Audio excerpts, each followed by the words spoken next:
சோமையம்பாளையம் ஊராட்சியை மாநகராட்சியுடன் இணைப்பதற்கு எதிர்ப்பு தெரிவித்து அப்பகுதி மக்கள் கருப்பு பேட்ஜ் அணிந்து மாவட்ட ஆட்சியரிடம் மனு அளித்தனர். அண்மையில் தமிழ்நாட்டில் உள்ள பல்வேறு ஊராட்சி பகுதிகளை மாநகராட்சியுடன் இணைத்தும் புதிதாக சில மாநகராட்சியை உருவாக்குவது குறித்தும் அரசாணையானது வெளியிடப்பட்டது.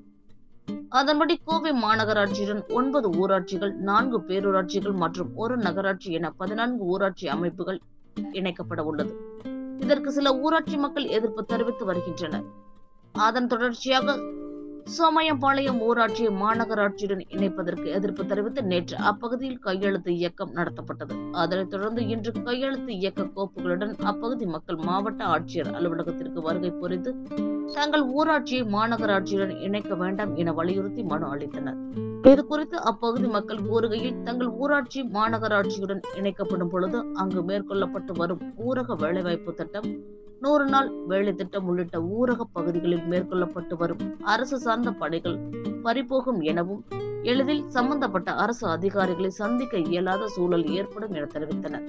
மேலும் அங்கு பேருந்து வசதிகள் போன்ற ஒரு சில குறைகள் இருப்பதாகவும், அது ஊராட்சி அலுவலர்கள் முன்னெடுத்தாலே நிறைவேறிவிடும் என தெரிவித்தனர்.